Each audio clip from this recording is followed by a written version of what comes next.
Welcome to All Things Retreat Podcast. I'm Holly Porter, your host and CEO of Retreat R&R. With over 25 years of experience in designing transformative retreats, I'm here to share insights and inspiration to help you create extraordinary experiences. Whether you're a pro or just starting out, you'll find valuable ideas here. Enjoy the ride. Let's dive in. Hi, everyone. Welcome to the show. We're going to be having a great conversation with Dr. Mort Orman, and he is a board-certified internal medicine physician and a 40-year anger and stress elimination expert, which I can say we probably all at some time need. He has written 26 books on how to eliminate anger and stress and help many people eliminate unwanted anger in their relationships, after a divorce, or at work. He also has been the official sponsor of National Stress Awareness Month every April in the U.S. since 1992. Dr. Orman has led over 100 live workshops on how to eliminate anger and stress for entrepreneurs, doctors, lawyers, other professionals, the clergy, and even the FBI. So welcome to the show. Well, thanks for having me, Holly. It's one of my favorite topics to talk about. And he's a member of the International Retreat Association. Yay. So, yay. We're excited New to have new him. member. What's that? New member. New member. Yeah, you're one of our newest members. So that's pretty exciting. If you don't know about that, y'all, this is being sponsored by International Retreat Association. So internationalretreatassociation.com if you want to find out more. It's a association to help support the whole ecosystem of retreats. So super excited about it. This is our first year out and our membership is officially open. So go check that out. And here we go. We're going to just have a conversation today. And stress and anger? Stress and anger and retreats. And retreats, yeah. All of it. I don't want to put the anger part with retreats, but you know, we all need to how to deal with all of those things. Because I think we get the anger when we get the stress sometimes. It stresses us, right? Yes. So how do you go from being a traditional medical doctor that you are practicing to leading anger and stress elimination expert and coach? Well, it started many years ago when I was a young man and I just did my medical training and opened up my practice. I had a lot of anger. I had a lot of anxiety. I had tremendous public speaking fear. I mean, I would have never volunteered to do anything like this. I would have been just too nervous. It would be a basket case, thinking about it, worrying about it, doing it, so, and then I had all kinds of, because of the trouble with anger and other emotions, all my relationships with women failed one after another. I was very good at helping people with their problems, my patients and other people with their problems, but I really couldn't figure out how to deal with these recurring emotional problems that I was experiencing. I would get angry frequently, triggered very easily, get out of control. And I didn't like that feeling. And I did a gazillion things to try to stop it, but nothing helped. Or maybe it just helped for a little bit, but every day I would wake up, I'd be the same angry guy, which is interesting because I was born on Groundhog's Day. February 2nd is my birthday. And it literally felt like that. It's like no matter what I tried, and I tried the standard anger elimination stuff, the standard stress management stuff, or anger management stuff. They didn't have anger elimination back then. Anger management stuff. And I even went into therapy for several years to try and deal with it. Didn't really stop me from being angry. But and I really didn't think, if you'd walked up to me during those years and said, do you ever think there'd be a time when you didn't have all this anger and you weren't an angry guy? I said, I just think that's just my personality. That's just how I've been, living my life, and I don't see it changing. I really could not see it changing. But what was interesting is I was taking care of patients. Right. And when you have a large number of patients you're taking care of, as a doctor, you can usually spot the people with an angry disposition from the ones that don't. And you get to see what happens to people over time. So I saw that a lot of bad things happened to the angry people. They had more heart attacks, and strokes, and other diseases, and they would get addicted to things, or get thrown in jail, or have legal problems, or And then they come in, they tell you, they got divorced, or their kids won't talk to them, or they got fired from their job because they blew up at somebody or something. So you just see this train wreck, and you're sitting there as a young man with your own anger. Most of my patients were in their 60s and 70s when I took over this practice, and I'm in my 20s. I'm in my late 20s, early 30s, and I'm thinking to myself, I don't want to end up like this, So that drove me into. That drove me into doing personal development work, which a lot of busy doctors don't make the time for, but I did. And I did a couple of years of that, and I did a lot of programs, and I eventually pieced things together and eventually figured out what the hell was going on that I didn't understand, and that they don't teach you in medical school, and I didn't learn in therapy and all the other, self-help stuff that I did. It was very life-changing, to say the least. To really figure out where my stress was coming from, where my emotions were coming from, where the anger, the anxiety, the public speaking fear, the relationship failures, all that stuff that I was experiencing, where it was actually coming from. It was coming from a different place than I originally thought it was coming from. And that's what really surprised me. And then once I kind of got hold of the missing puzzle pieces, so to speak, it's like, okay, now I can sort of try and solve this problem now. Now I see what I was missing before. Right. And now I have some direction, and now I have a new direction that I think I can try, and it worked great. I was able to finally get a handle on these problems, and I've been teaching people how to do it, what I learned 40 years ago, writing about it, doing seminars, workshops, ever since. Yeah. Right. Yeah, that's great. Well, and helping a lot of people. I think it's amazing how much personal development people they don't realize how much that can help them. And they think, I don't know, it's changed my life when I didn't start doing it until about 20 years ago. But boy, mindset's everything. I definitely wouldn't have lived through my COVID experience in the hospital for 70 days if I would have had a different mindset than I did. Yeah, I'm sure that made a difference. Yeah. For sure. Yeah. What do you think is your vision for wellness retreats and vacations in the future? Yeah, I've always thought that this would be perfect. The kind of, firstly, a lot of people go on vacation to de-stress. Yeah. They're in a stressful situation or occupation or whatever, and they figure they go away, for a week or two, and they'll de-stress, and then that'll help them, But usually, what happens is, and that may happen, they go on vacation, they feel good, they relax, hopefully bad things don't happen, and but they come back home and they're right back in the pressure cooker again. Within a couple of days, they're back, into similar stress levels than before they left, and they didn't learn anything on vacation to make a difference in their stress levels when they come back. And I've always thought that's a shame. If your goal is to have less stress and you're going on vacation, why not combine relaxing and having a good time with a great educational experience? Not in managing stress, because that usually doesn't really give people the results they're looking for, but in actually, how can I go on vacation and come back and I'm not generating all the stress that I generated before.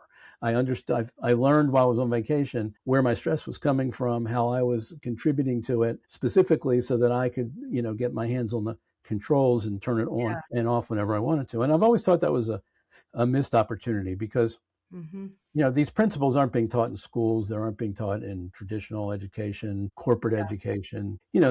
I was in corporate for 15 years after I stopped practicing, and we had a lot of programs, a lot of personal development type programs, productivity related programs, but they didn't really get at these issues. I was able to teach some of my material in our corporate environment. So that was kind of unique for our company. But most of the traditional stuff that we were getting pitched, we'll come in and do a program on resilience, or we'll come into a program on stress for your employees. It was not life-changing for most of those people. Well, I'm curious. I think this is a missed opportunity maybe for some coaches or consultants or whatever they are. When you go, it's like, a lot of people, me, I've said it, you need a vacation from the vacation, so you get this break, and then you come back and it's so chaotic because maybe the planning beforehand wasn't well enough, or you left a longer period than maybe allowed your business to run without you. I don't know, but I'm just, you have 2,000 emails waiting for you. Yeah. I'm just, let's talk to that. Cause even going on a retreat, You go on a retreat, you're having this transformation, you're coming back, you're all relaxed, boom, life hits you again and it's back to the grind. Let's talk about that kind of a scenario. What would you suggest a person could do to not get into that? Well, the problem is a lot of there's the whole wellness travel, movement, it's been going on for a while. And so people are coupling vacations with educational programs. So you can learn good cooking classes, you can learn yoga, you can learn stress management. There's all kinds of relaxation techniques and fitness type things. All that, diet, all that. You can do that, but a lot of it is not transforming. Because when you transform, you come out of the thing and you're a different person. Yeah. You see the world differently, or you see the problem differently, and you never. And it's so big a shift in your understanding of the source of whatever the difficulty is. You never go back to the old way of thinking about it. You're like permanently altered. Yeah. And that's real transformation. Like, for example, when I went to medical school, I walked in the first day. I remember that first day very vividly. You walk in the first day and you don't know the first thing about, how to take care of patients, how to diagnose anything, treat anything. You're just from a physician standpoint, you're a blank slate. And then you come out 4 years later and you did a whole bunch of stuff. And now you've got all these distinctions, you've got all this knowledge, you've got all these skill sets, you know how to diagnose things, you know how to separate one thing from another and argue for why one condition might be more likely than another. You've got all this experience and knowledge, and you can do stuff now. You can do minor surgery or major surgery. You can take care of people in emergency rooms. You're a different human being. Because you put yourself in an environment where that's what was happening. You really transform. Yeah. And it's true. I mean, you go into any new job. The same thing's going to happen. You walk in, you have no idea what's going on or how to function in the role that you're in, and then you learn and you apprentice and you get help from people, and you come out. A year later, you're a different person. You see things differently. You understand things differently. For me, that's what transformation is. So if you're going to a stress program, let's say, and you just get a couple techniques, you haven't changed. Your understanding of stress hasn't changed. Your understanding of where it's coming from hasn't changed. You just now have a few things to, de-stress and make yourself feel better in the short run, but you're still generating internally, the stress, and you don't know how, because nobody, while you were away or on that program, nobody ever showed you how to do it. And so for me, that's missing in a lot of these programs. Even if you marry a stress management program with a vacation or a retreat, it all depends on the quality of the program and does it really transform people. And most of them, unfortunately, don't. And that's why I'm really interested in true transformational wellness programs that you can couple with, because it's a great opportunity. You got people there. They're you're not going to you have a lot of dead time in a vacation where you could be using it productively. Sure. To learn something valuable that will change your life going home. Plus, have a good time. Always got to have a good time. Yeah. So you use the word eliminate anger and stress, not just manage them. Yes. What's the difference between managing stress and actually eliminating it? Well, the best way I've heard of thinking about it is managing stress is like putting a leash on a wild animal. You're still stuck with the wild animal. Yeah. And it's dragging you around. It's causing all kinds of trouble. Anger elimination is figuring out how that wild animal got into your life in the first place, so that you can kick it the hell out and get rid of it, and it's not bothering you anymore. So another way of saying that same thing is when most of stress management deals with just the symptoms of whatever's going on. So you may feel a little bit better. I mean, you can do the same thing, drinking alcohol, taking drugs. Right. Not that I'm recommending that, but I'm just saying a lot of people do. Yeah. Some people go shopping to relieve stress, whatever it is. So you can make yourself feel better in the short run, but the question is how much stress you're going to generate the next day. And if the answer is the same, then you really need to address the causes. Usually they're inside of us. Yeah. What our brain is doing, how we're kind of automatically programmed to look at things and behave in certain ways, which is contributing to our problems that we're calling stress. Mm-hmm. And I found people need a complete overhaul of their understanding of stress. Like everything we've been taught is really not correct and not all that helpful. Yeah. And I've been singing that song for over 40 years, writing about it. But the amount of stress management, the stress management mindset is so huge, Right. that no matter how much you say that it's wrong or it's inaccurate, it's the thing that people have been conditioned to believe. And you have to really get them in an environment where you have some time to spend, where you can really teach people, hey, this is what you've been told about stress. This is why it's not really true and helpful. And here's a better way to think about it, better way to understand it, that will really empower you in your life to be able to do something about it. That's the kind of stuff that I get excited about delivering. And you can do it in a 5, 7, 10-day, vacation very easily. Absolutely. With, an hour and a half a day or something like that. And Yeah. it's also needed for retreat organizers. I mean, there's a tremendous amount of stress in that, any kind of big event planning. Sure is. Doesn't matter whether it's a vacation or not, but I mean, wedding planning, 3-day, presentation planning, any of those, and management, any of those events can be very stressful because there are a lot of moving parts, a lot of things can go wrong, a lot of worries, concerns. So true. Yeah. So having a different or a better understanding of stress for stress retreat leaders and retreat organizers is just as important as, the people that come for that, that's what they're purchasing, for their package. Right. Well, you got to, as a leader, you got to hold it together. You're there to hold space for all of your attendees. So yes. But I have to say, I do de-stress shopping. I do like that. I have to say. Nothing wrong with it. I enjoy it. And you know what? I'm a fast shopper. Like, I am a quick decision maker. So I do color analyzing. So I know exactly what I can wear and what color fits and looks good on me. So it's like, I'm so quick, but it does de-stress me. Anyway, I shouldn't have probably admitted that, but I did. So there you go. Yeah. Well, okay. Why do you think that anger shows up so strongly in our closest relationships? Well, firstly, think about a relationship. You got two human beings that spend the first 18, 20 some years of their life living as individuals, right? Pursuing their individual goals, desires, wants, needs. And that's how their brain gets conditioned to function for the first 18, 20 years of your life. And then you put them together in a relationship, and you've got two of these things that are programmed to pursue their own needs and desires and everything. And they're forced into a situation where they have to start taking into consideration the other person now, their wants and needs. But you're constantly, your brain's programmed to be an individual. Yeah. And it doesn't change that fast. Okay. So in the beginning of the relationships, you're going to be bumping into each other. You're going to be having conflicts. You're going to have one taste or desire, and the other person's going to have another. You're going to do things one way. They're going to do things another. You're going to trigger them. They're going to trigger you. Then you're going to get defensive. That's going to trigger. You just got all this triggering going on. And it causes a lot of anger and resentment, disappointment, expectations come into play. Those are all internal causes. When you're sitting around with expectations, particularly when you get in a relationship, as soon as you get in a relationship, there's expectations that click in. A lot of times we don't consciously take stock of them, but they're there in the background. And then when they get violated, the other person behaves in a way that doesn't fit your picture or your expectation, then you get upset with them.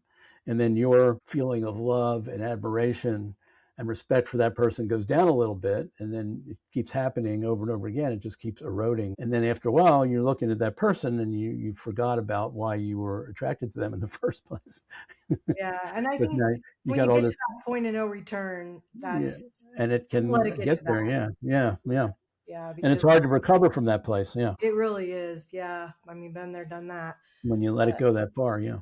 Yeah, it's a communication issue at that point most of the time. But I mean, the communication's involved, but it's more of an understanding problem because, again, we don't understand what's happening to us. We don't understand why we're getting upset. We think we do. That's the problem. I'm upset because you did X, Y, and Z, or you didn't do X, Y, or Z, or I wanted you to do this and you didn't. All that kind of stuff. The behavior of the other person seems to be the reason. But actually, a lot of it has to do with how our brain is processing things, how our brain is conditioned to think about things and behave in certain ways that cause problems, and we don't see it. And so we don't consider those causes. We just consider the obvious ones in the other people or outside of us.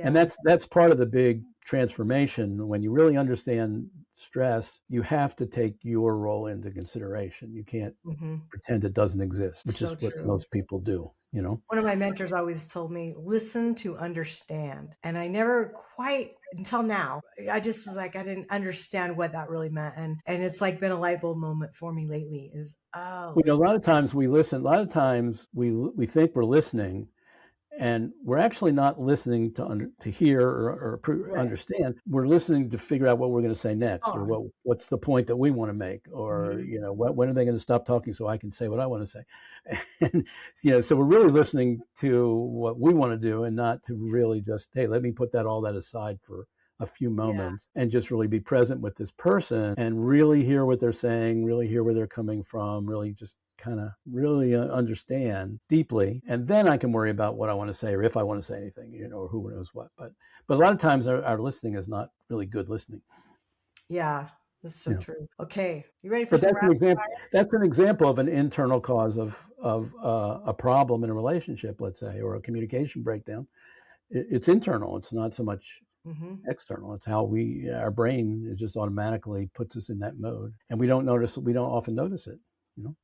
Yeah, it's funny. I did a friend of mine who was at Harvard.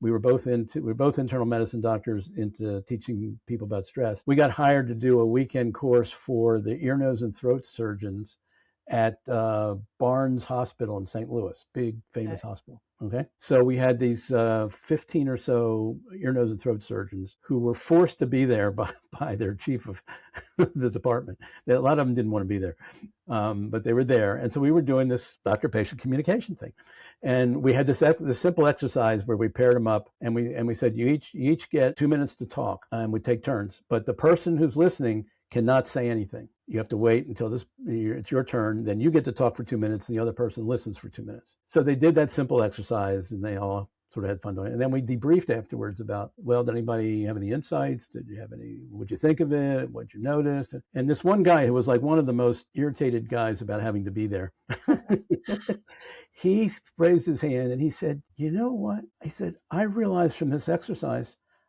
I never listen. Oh, wow. I'm constantly thinking about, you know, what I'm going to do, what I need to say. I never listen. And you know what he did? Every time we had a break, this was in the hospital, the course was in the hospital, and they had a lot of these doctors had patients in the hospital who were in beds in the hospital. Every time we had a break, he would run upstairs and he would go to one of the rooms for his patients, and he'd sit on the bedside and he'd just listen to them. He just practiced listening. He was like this new thing he discovered. I love that. What a big discovery, though. That's a nice aha. And yeah. And it was a simple little exercise. You would think it's like, well, you know, nothing momentous is going to come from this little game we're playing here for 4 minutes. No, but look what that probably did to shift his life. His life probably looked different after that. Those are those ahas that can be simple but big. And and maybe he was the only one it transformed in there. But you know what? One person to me is one person. That's okay. No, I think there are others got a lot of benefit too. But I mean, this guy really, it just was so dramatic. I remember, you know, it was many years ago. I remember him doing that. That's a great exercise. Yeah. Okay, I got a couple rapid fire here for you. All right. What's one word you would use to describe anger? Mostly unnecessary, hyphenated. Best first step when someone feels triggered? Pause before you say or do anything. Okay. A habit that creates more peace. Forgiving. A habit that makes anger worse. Wanting to retaliate. And what's one question people should ask before reacting? It's a tough one. Is what my brain is telling me to believe true? No, I love that. It's my brain. Okay, telling me what to believe is true. I love that. That's great. And if you explore that deeply and you know what questions to ask, you'll find out a lot of times when we get emotional, whether it's anger or any other, you know, strong emotion, a lot of times our brain has tricked us into thinking something's true when it's not. And we don't see any of that happening. That's all invisible. Yeah. So unless somebody really shows you in detail, A, that it happens, and B, exactly how it happens, it's hard to defend yourself against that. But that's what I help people do, is understand what their brain's doing to them when they get angry or have any other emotions or any other type of stress. There are things going on that they're not seeing, that when they start to see them, it makes a big difference. Just like this guy wasn't seeing that he didn't listen. Yeah. Yeah. No, But he wasn't listening. Well, I hope all our listeners have picked up a couple tips about maybe getting anger and having stress, and hopefully having some tips to have less of that. But we are going to put all your information in the show notes so that our listeners can go check out your website and social medias and get a hold of you that way. And we just appreciate you coming and sharing some of your wisdom. And hopefully we'll see you at one of our events for the International Retreat Association. And we've talked about you even being one of the speakers and doing a workshop about stress. So yeah. So And maybe more people will consider, incorporating this kind of wellness program into their retreats, because I think it would be attractive. They'll probably get more people attending. Yeah. Because they'll want to get these kind of transformational benefits around stress and emotions and stuff like that. Yeah. And we really want to create, some good workshops and things like that at our live events, especially where they can get these skills, hone in on these skills, because we all need skills. Yep. Or improve what we have. Yep. All right. Well, until next time, everyone, I will see you in the next episode, hopefully, and bye for now. Thanks for joining us on this episode of All Things Retreat. We hope you're leaving with new ideas, fresh inspiration, and the motivation to take your retreats to the next level. Don't forget to subscribe and leave us a review. It helps us grow and reach more retreat leaders like you. And if you have any questions, topics you'd like us to cover, or just want to say hello, send us an email at info@weretreatrnr.com. Follow us on social media to stay connected and catch all the latest updates. Until next time, remember, great retreats start with great intentions. Let's make them extraordinary, one step at a time. Thinking about hosting a retreat? Before you dive in, let's make sure you're really ready. Grab your free Are You Retreat Ready checklist and find out if you've got everything in place, from your purpose and pricing to your audience and agenda. Don't guess. Get clear. This quick checklist will show you exactly where you stand and what you need to make your retreat a success. Click the link below in the show notes to grab your gift and take the first step toward hosting with confidence.